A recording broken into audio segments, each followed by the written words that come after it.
But we just had a couple of tulips out here that Joyce had gotten, and I happened to look inside it, and it was the most beautiful, boy, like an art exhibit, just looking inside of a tulip, just beautiful. Of course, I simplified it quite a bit, but I said, I'm going to have to try something like this.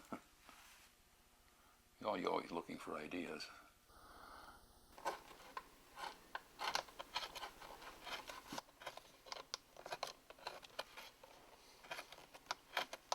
You need an idea as an artist to work from, and I've been awfully lucky living around this area because of the variety in the landscape and the variety in the seasons. You know, the valley, the Red River Valley on the west, and the lakes and the trees and hills in the east. So there's been a wealth of ideas. Otherwise, I'm not sure if I could come up with new things without having nature to. Nature is, of course, for me, the best teacher. I've kind of brought up working with wood. My dad was a cabinet maker.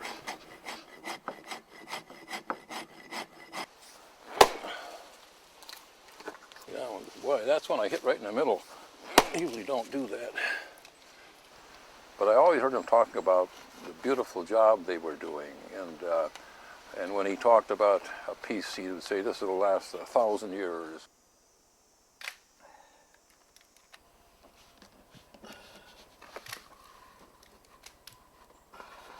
Light is just...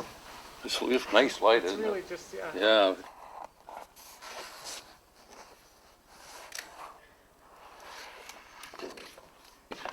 You have to have a pretty good idea what you're going to do and have it pretty well planned. On the other hand, you got to be open to some of the accidents that happen and take advantage of them, because they might be better than what you had planned on doing.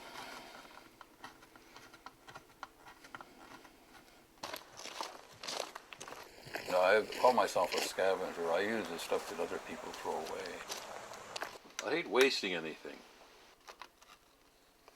Sometimes by mixing up a lot of old colors like this, you end up with a kind of an interesting color. Might give you an idea for the beginning of another. And to get the paint on the block, you even it out here pretty good.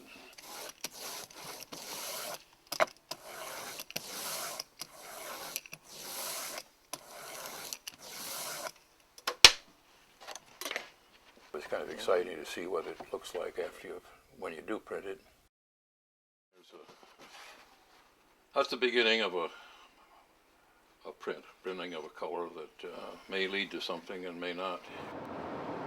A couple of weeks from now, there'll be a lot of golds and reds in that field there. And you don't normally see green fields like this time of year, but it's because we had so much rain this year.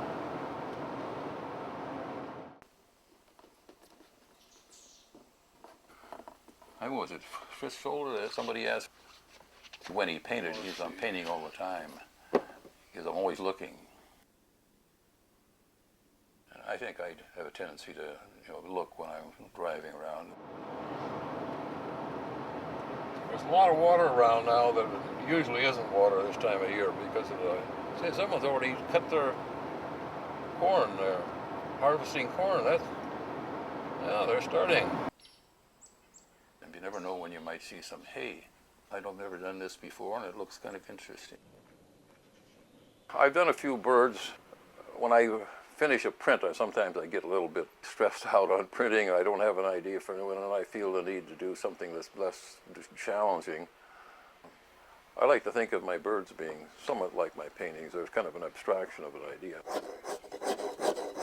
We spent a little time down in Arizona, and just so I didn't sit around there doing nothing all the time, I bought a bunch of roughed out birds down there. And I usually wasn't bothered, but one time a guy walked over to see, and he looked and he says, well, that's what you're doing. He says, I thought you were cleaning fish. I happen to be a regionalist. I relate to the area where I live, and I need that. I'm experimenting now with one other egret with the head down somehow. I hardly ever end up with what I originally planned. It always changes in the process, and that's just the way I think and work. Oh, there's a drawing I did. Many times I don't get my ideas from one specific place. I get it from a composite of things that seem to work together. Of course, in the end, it's much different in terms of color, shapes, and everything else.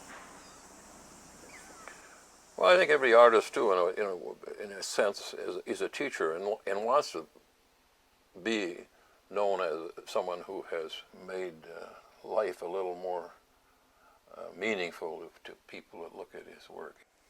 How are you like your pictures? That's a good question, I guess. They're like me because they're the way I see things. And you'll never see a bunch of fish houses this color and this evenly spaced. I call it my pastel mondrian. I like to think that they're honest. I may go out and see a certain group of things, buildings, whether or trees or land, and feel that I don't look at them as that. I look at them as different shapes and colors and things like that I can make a painting from. I may have learned something today. What's that? To do more improvising and less looking, but not quite this quickly. But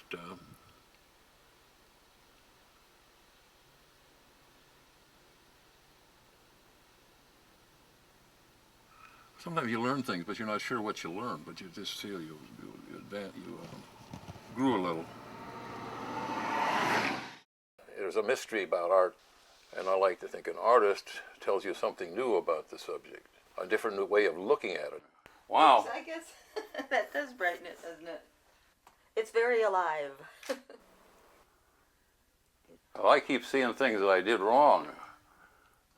You're what? Oh, well, I think little things, you know. Oh, that's what makes it interesting, probably. Yeah. I think there has to be some mystery to every work of art, something that you can't quite describe or put into words.